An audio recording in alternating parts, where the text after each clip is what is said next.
Alright, man, peace. So while I have a little time to myself, I'm going through my DVR. I have a lot of programs here that are backed up. One of them was an episode of the CBS Morning News that was recorded the day before Valentine's Day.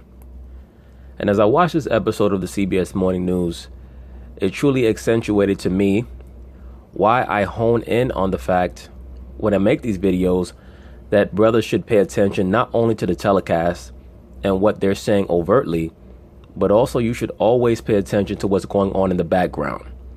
In other words, what? Notice what's going on in the scenery, not just the scene. Because oftentimes what they communicate to you is overt and also subliminal or subconscious. And that is how you truly are able to convey propaganda, is to the subconscious mind. Anyway, point being is this. They have a segment here on Valentine's Day, and they're going to convey certain messages through symbols and certain totemic animal representations of the gods of the pagan world, which is why I always hone on these topics on this channel. They're going to show you what Valentine's Day is actually about when you pay attention, which is the commemoration of the mother goddess, as well as the goat god Pan, also known as Khnum or Benebdejet. Also remember that the heart is the symbol of Harpocrates, who was just Horus as a child. Anyway, they're going to talk about it, and I'm going to chime in.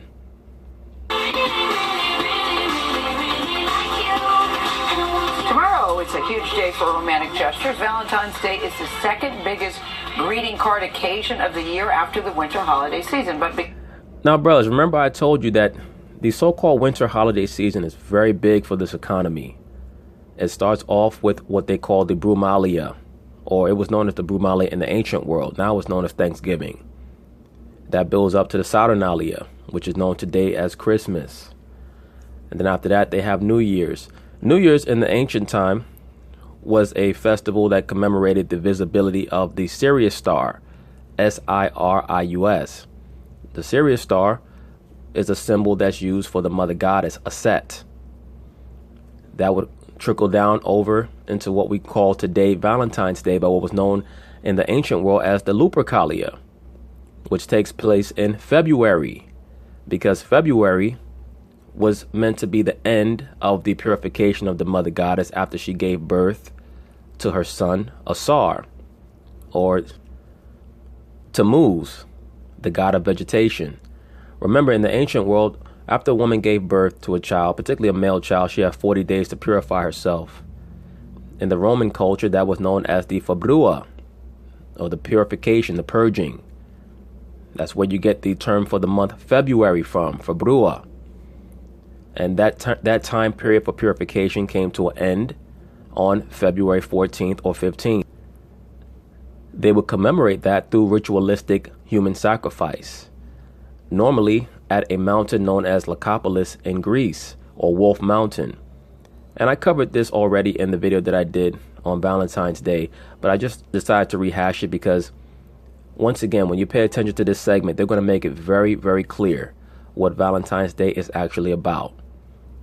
Please remember that the Lupercalia was meant to be in veneration of the god Pan, who was the goat god, or the ram-headed god, as he was known in Kemet, Khnum. I say all that to say this for you brothers that are in the knowledge. Khnum, or Benebdejet, is actually talking about Cush.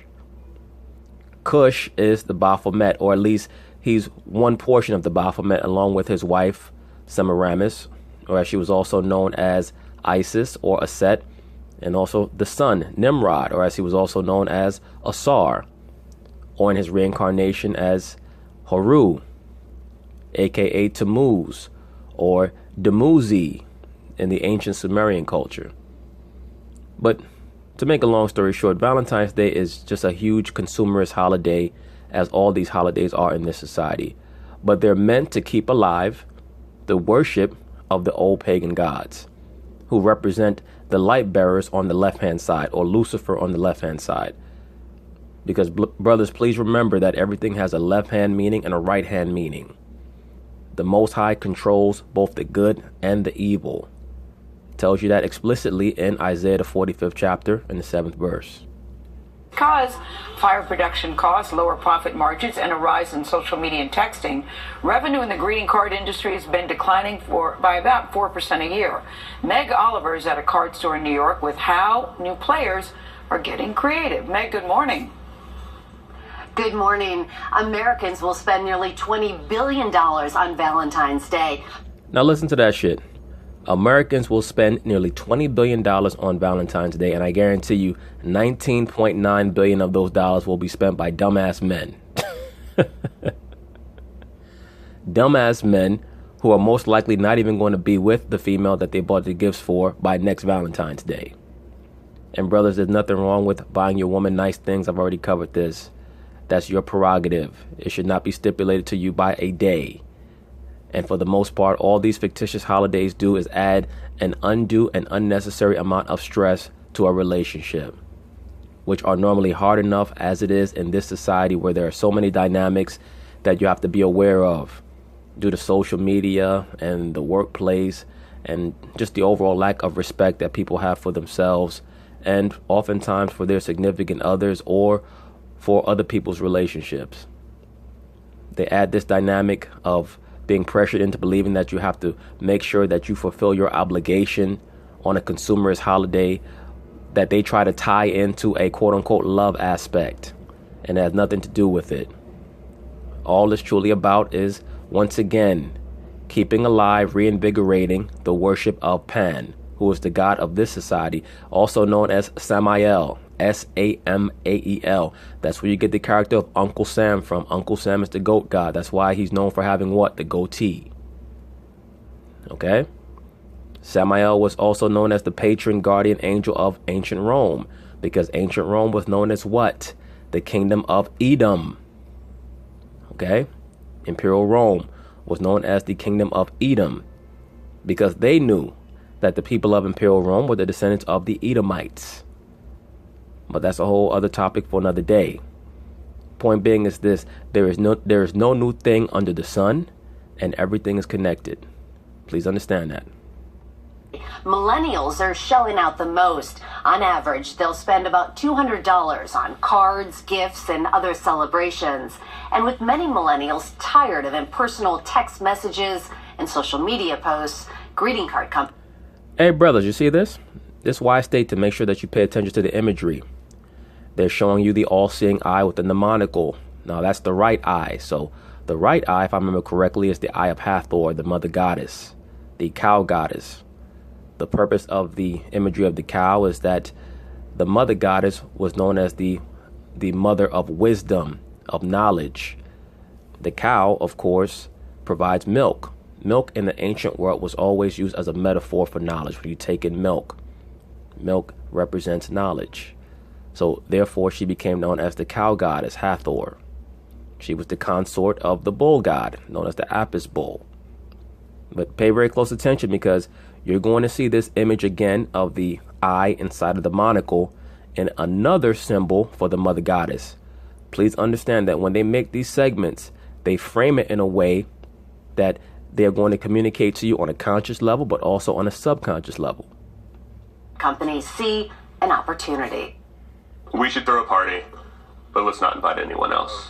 Not exactly your grandma. Now, brothers, do you see this? Let me raise my camera a little bit. Oh, like I state, always pay attention to how they frame the scene. Now look at this. They made sure that the scene was framed so that the head of the ram was right in the middle of this man and this woman. Now this company, Easy Tiger, is a subsidiary of Hallmark. So I'm pretty sure that it's just a front to push some type of energy towards the quote unquote younger generation.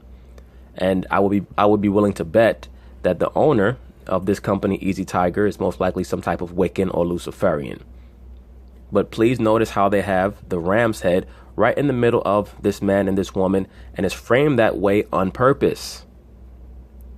Please remember that the ram head, or the goat head, is for the ancient Kemet god Benebdejet. I believe the name is spelled B as in boy, A and as in Nancy, E, B, D as in David, J as in John, E, D as in David, E, T. He was also known in Upper Egypt as Khnum, K as in kite, H, N as in Nancy, U, M as in Michael.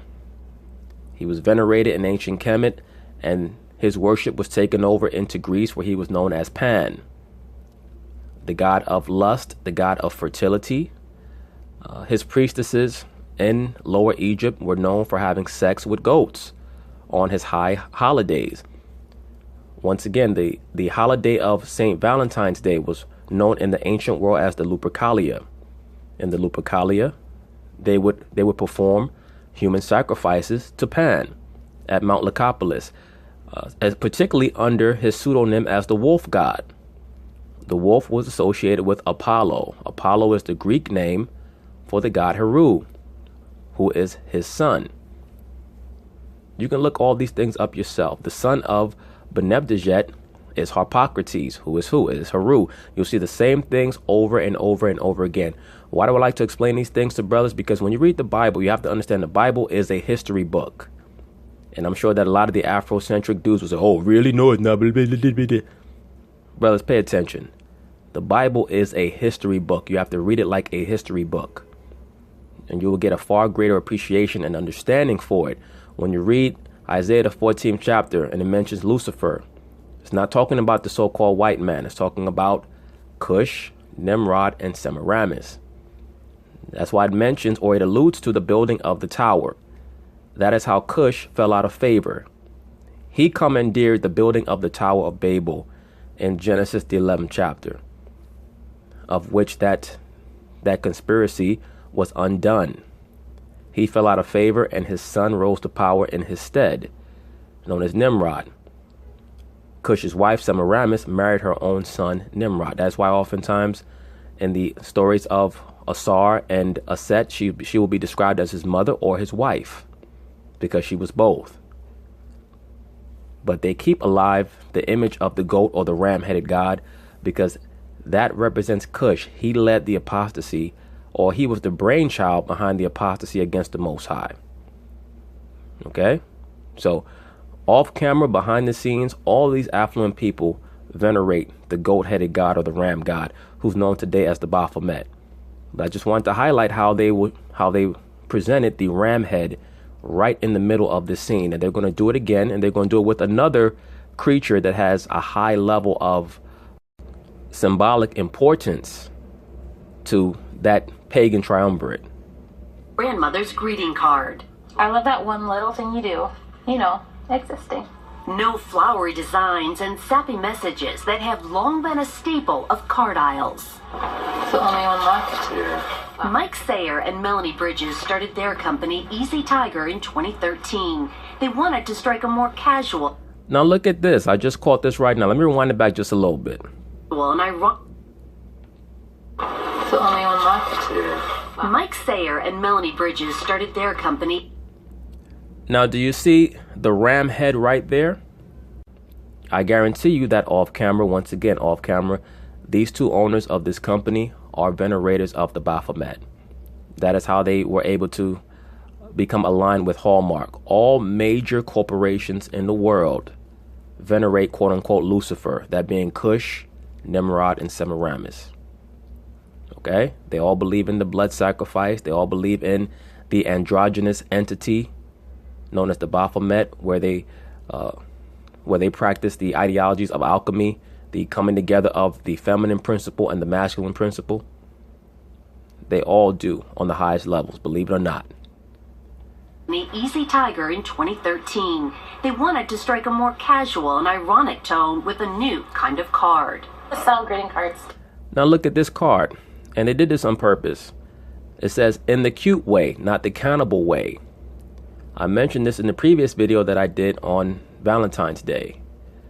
In the original incarnation of Valentine's Day, known as the Lupercalia, you would go to Mount Lycopolis, or if you were celebrating in Kemet, there were certain cities that were sanctified for the veneration of Khnum, or in his manifestation as the wolf god, he was known as Wep-Wawet, spelled W-E-P as in Peter, W-A-W-E-T, the wolf god. The wolf was also associated with Apollo in Greece.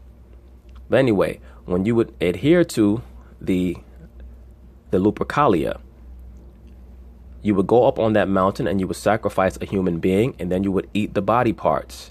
Why would you do that? Because that would be in commemoration of the death of Asar, aka Bacchus, who was torn apart. He was torn apart, and then in commemoration of that, or in a symbolic gesture to remember what occurred, his followers would sacrifice a human being, sometimes a child, and they would eat the body parts. The term cannibal literally means priest of Baal. Baal was the Semitic name for Asar, or for Bacchus, or as he was known in his reincarnated form as Tammuz. You brothers who read the scriptures, you'll be familiar with that term because it appears in Ezekiel, the 8th chapter, around the 14th verse. It tells you about how the priests of Israel, behind closed doors when they thought no one was watching, they worshiped Tammuz. Many of these high-level, so-called high-level top pastors, they worship Tammuz, and they know what they're worshiping behind closed doors. That's how they're allowed to become, quote-unquote, mega pastors. Your congressmen, they worship Tammuz, and they associate the worship, the veneration of Tammuz with their spiritual powers. Why do you think, by the way, pay attention to what they name many of these sports franchises. Why do you think they changed the name of the Washington Wizards? Why do you think they changed the name of the Washington Bullets to the Washington Wizards? They were called the Bullets because Washington, D.C. is the military capital of the world. That is the military city-state of the world. The spiritual city-state of the world is Rome. The financial city-state is Inner London. And the military city-state was Washington, D.C. They changed the name of the franchise from the Washington Bullets to the Washington Wizards. Why'd they do that? And then notice the name of the WNBA team is the Washington Mystics. Why do you think they do that? Or why do you think they did that? What are they telling you about your congressmen and congresswomen? It's to people who weren't looking to buy greeting cards, which is how does that work? Different, I guess, take on. Yeah, it doesn't seem like a good business. Now look at this. Look right over the head of this female here, who is one of the owners of Easy Tiger. You'll see that the head of the ram, but it's not on top of that same greeting card vending machine that it was on top of when the scene was framed there. You notice that? And also pay attention to the hands of this reporter. All top level reporters are also within the craft. Pay attention to how she holds her hands. It's very common for people who are within the craft, in the know, to have their hands in their pocket with their thumbs outside of the pocket, pointing downwards to show that, once again, they're in the know. They understand what their role is. You'll oftentimes see Jay-Z posing in photos like that, with his 4 main fingers in his pocket with his thumb out. Business model. If we can inspire people to send a card when they don't have to, the relationship gets stronger, people value it more, and so we had to change a lot of things in order to do it. And so part of that was vending machines. How did you come up with the idea to sell?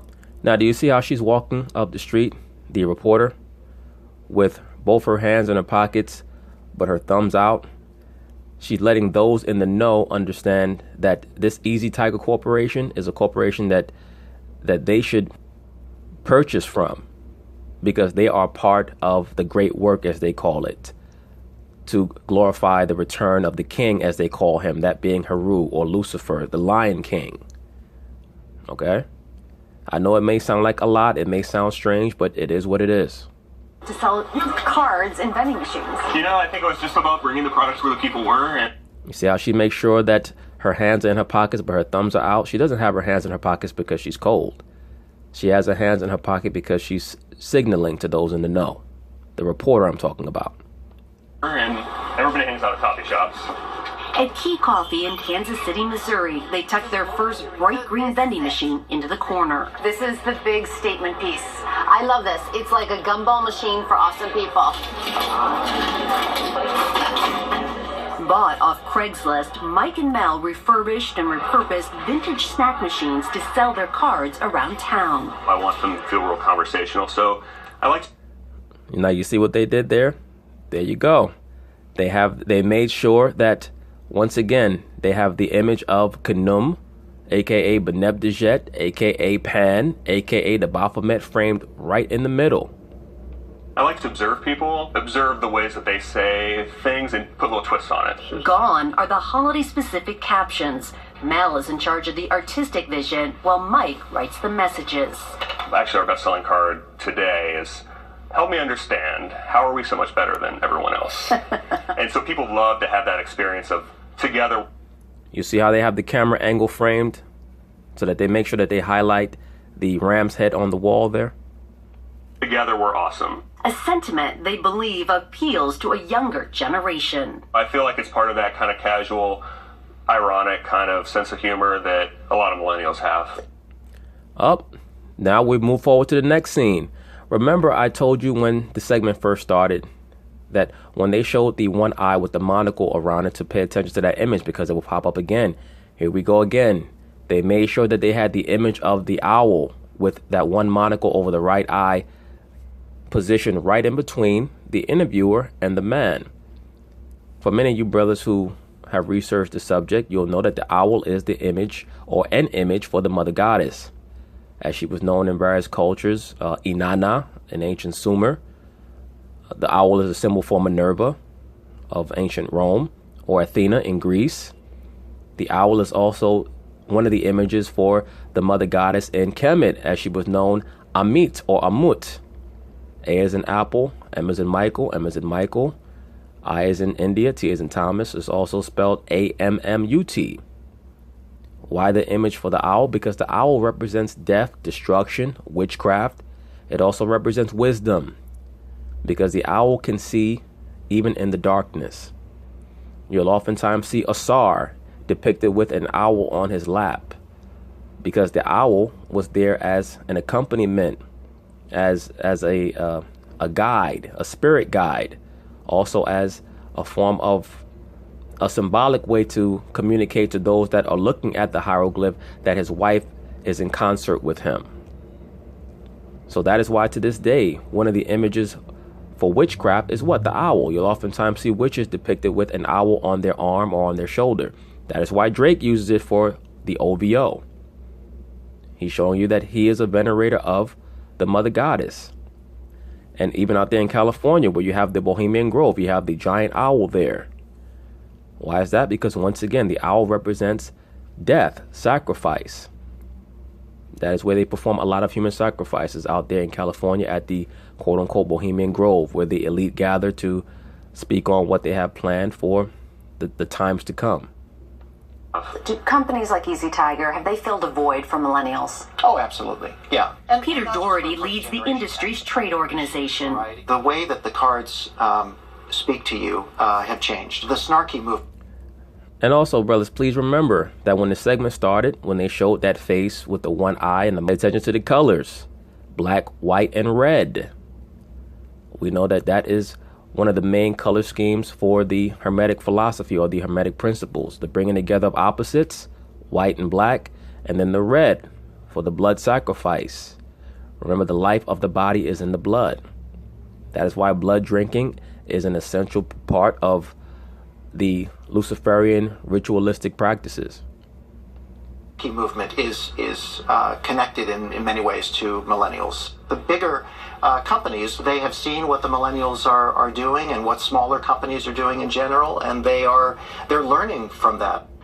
I've mentioned this before. You can look at a Michael Jackson album called Blood on the Dance Floor, where he utilizes the white, black, and red color scheme, because Michael Jackson was an MK Ultra monarch butterfly, as they call it. He was deep under the programming. He was under a form of MK Ultra programming called Peter Pan programming. That's why he was captivated by E.T., because as I mentioned before, E.T. was Pan. That's why E.T. was able to assist the Lost Boys in flying. Remember that? When he put his forefinger on Elliot's forehead, he said, "I'll be right here," talking about Elliot's third eye. He was a projection. E.T. was a projection of Elliot's subconscious, much like Peter Pan. Remember, the mother in E.T. read the story of Peter Pan to her daughter, Drew Barrymore, played by Drew Barrymore, who's a monarch butterfly herself. Anyway, Michael Jackson was under something known as Peter Pan programming. That's why every time he looked in the mirror, he didn't like what he saw. He kept trying to reconstruct his face. That's also why Michael Jackson lived on quote-unquote Neverland Ranch. That's also why he had a very seemingly strange attraction towards hanging out with young boys. I'm not going to go into whether or not he molested those boys or not. That's not what this video is about. But that's the reason behind that. He was under programming. He even took photos with the character of E.T. because he was so infatuated with E.T. because subconsciously, according to his programming, he aligned him with Pan. Once again, Michael Jackson was under Peter Pan programming. More than 6.5 billion greeting cards are still sold a year. That's also why he was so infatuated with maintaining his youth. Remember, Peter Pan and the Lost Boys, they stayed little boys forever. And once again, Pan is the god of man-boy love, the god of pederasty. But the industry's revenue is declining. Before the internet came in, the greeting card You see her once again with her hand in her pocket with her thumb out? greeting card industry was really booming and growing. Is it safe to say that it's kind of flattened out a little bit? Yeah, I think that's safe to say. I mean, our card category overall has been stable. Lindsay Roy is Hallmark's chief marketing officer. She says in terms of card spending, millennials are the fastest growing group because when they buy cards, they spend more money on them. We've seen that millennials are really growing into that magic life stage for card sending. Maybe you're setting up households or having kids or doing the kinds of things that really just expand your relationships. Millennials are hitting a sweet spot. They are absolutely hitting a sweet. Once again, she has both her hands in her pocket with her thumbs out. Hitting a sweet spot. Although you won't see it anywhere on their cards, Easy Tiger is fully funded by Hallmark, launched out of a project to target millennials. Millennials as a group are seeking cards that speak to them in a more authentic way. Emily McDowell's first attempt at an authentic greeting card read more like an awkward text message than a Valentine. I know we're not like together or anything, but it felt weird to just not say anything, so I got you this card. It's not a big deal. It doesn't really mean anything. There isn't even a heart on it. So basically, it's a card saying hi. Forget it. Now her biggest customers, women 25 to 34, can buy cards that feel and sound more like them. I think that millennials are revitalizing the industry, and we want a card to be kind of a stand-in for what the best version of ourselves would say. You know, it's so interesting to me how much onus and how much energy people put into trying to quote-unquote rep for their generation. At the end of the day, people are people. There are going to be some generational differences, but only based upon what is taught to people through the television. That is what has created the great divide between generations in this society. Not a change in any form of humanity or understanding of what's going on around you. It's just what people have been indoctrinated with through music and television. So it's always so interesting to me when people try to claim Generation X or Generation Y or millennials and all this other shit. I mean, it is what it is. And so I think that, the more that we can speak to millennials, the more they'll buy them. It might also surprise you that millennials are not only buying cards at a record pace, even in this digital age, 80% of millennials are keeping these cards as keepsakes. John? I like that. Yeah, one of the main reasons why a lot of people like to keep those cards as keepsakes is so that 30 years from now they can go through all 30 boyfriends that they had. A lot of these liberal females, they keep a lot of those gifts that a lot of these guys give them, kind of like how a hunter goes through all the trophies on his wall, the animals that he killed. Like that. Meg, thanks. I'm expecting a card from my millennial friends. I had the yank. But anyway, that's it on this video. I just wanted to highlight to brothers how important it is to make sure that you take in all aspects of any type of a telecast or any form of communication, because oftentimes they will tell you what something is actually about while telling you what something's about. There's a difference between what something is actually about as opposed to what it's about. But anyway, peace. Alright, man, peace. So I decided to do an epilogue for the video that I did pertaining to the additional components surrounding Valentine's Day, aka the Lupercalia, as well as the expose that I did on the fledgling greeting card company known as Ready Tiger, which is a subsidiary to Hallmark. It was very obvious to me, as it should be, to the brothers watching the video that there was a concerted attempt to show that there is a correlation between Valentine's Day and the goat god / the ram-headed god Pan, or Khnum, or Benebdejet, whatever you want to call him, or it, or as it is known today, the Baphomet, as well as the owl god, or the owl emblem, which represents the mother goddess, as she's known in history, Minerva, or Amit, also known as Lilith. For those of you brothers who read the scriptures, it mentions the concept of Lilith in Isaiah the 34th chapter, I believe around the 14th verse. When it says owls in the Hebrew, the word there is Lilith. That is in reference to the mother goddess. Okay? That was one of the pseudonyms of Semiramis when she took on that mantle of being the goddess of wisdom after the fall of her initial husband Cush, or as he was known as Pan, or Ptah, right? Ptah Min, etc.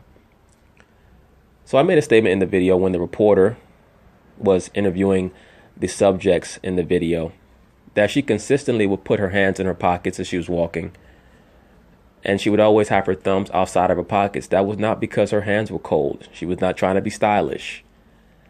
That was her signaling to those in the know that this company, Ready Tiger, is a company that they should be supporting because they are down with the cause. Meaning what? They understand the great work. They are Luciferians. They worship and venerate Pan. They also worship Tammuz or Heru, whatever you want to call him. They're in the know. So you should be supporting them. That's why they had a segment on the CBS Morning News in the first place. Many of the times when they do segments on these fledgling companies or these upstart entrepreneurs or business people, it's because they know that those people are venerators or worshipers of Pan. So oftentimes, Masons / Luciferians or people within the craft, they will stand a certain way or hold their hands a certain way or make a certain gesture with their hands or their fingers to let you know that they're down with the program in more ways than one. So that brings us to this gentleman here, Mr. Daniel Craig, who you'll recognize him from certain movies that he's been in. He first came into prominence, at least as far as I know, in a film that he did back in, I believe, like 2000 or 2001. One of my favorite films when I was younger, called The Road to Perdition, starring Tom Hanks. And of course, eventually he got the role of James Bond, the famous Ian Fleming invented character, the secret agent of the British MI5. For those of you who don't know, Ian Fleming was an agent of British MI5. And he just basically wrote down his own experiences. Very similar to Robert Ludlum, who wrote down his own experiences and acted as if it was fiction. The Bourne Identity series. Okay? But anyway, when you look at this photo, you'll see that Mr. Daniel Craig is summoning the energies. He's letting those in the entertainment industry know that he's in the craft and that he's part of the great work. And you'll see that 99.9% of these high-level entertainers, they get into these stances. They know the hand gestures. They oftentimes will take photographs where they're winking or doing the OK sign, because that is a prerequisite. You have to be a Luciferian in order to gain fame, period. By the time you see these people on television and they're allowed to become famous, it is because they are a part of the craft. Bottom line.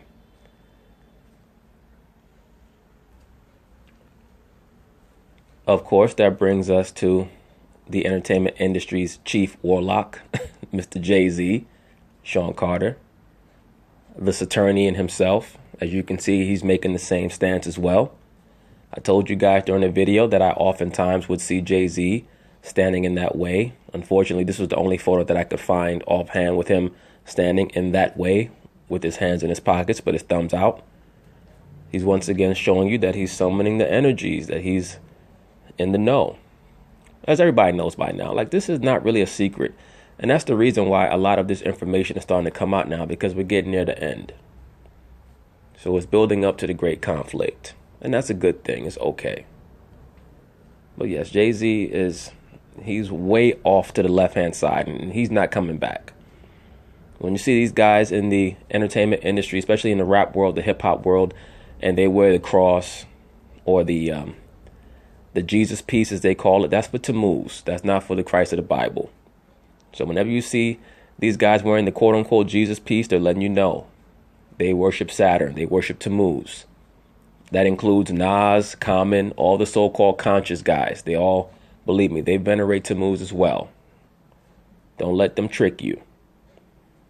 But yes, as you can see, Jay-Z is standing in that stance, the same one as the reporter in the video. And Jay-Z does venerate the Baphomet, but everybody knows that by now, just about. Other than his most ardent fans, a.k.a. supporters, a.k.a. worshipers. All right, so now, of course, this is Jay-Z and the quote-unquote Queen Bee, or the King Bee, depending on what you believe about this situation. Many people believe that Beyonce is a transgender. Who knows? It's a possibility. If you go back and you watch the third Austin Powers movie, Goldmember, she had a very famous song and dance scene where she came out. And people think that the first time that Beyonce used transgender backup singers or backup dancers is when she did I believe it was the Put a Ring on It video, one of those silly videos that she did in the mid-2000s. If you pay very close attention in the movie Austin Powers Goldmember, when she first came out to do her initial song and dance number, I believe it was called Solid Gold, her two backup dancers were in the dark or in a shaded area behind her. But when you pay attention to them, it was very obvious that they're both cross-dressers, i.e. transgenders, or probably mid-operation transgenders, or cross-dressers, just men dressed up like women.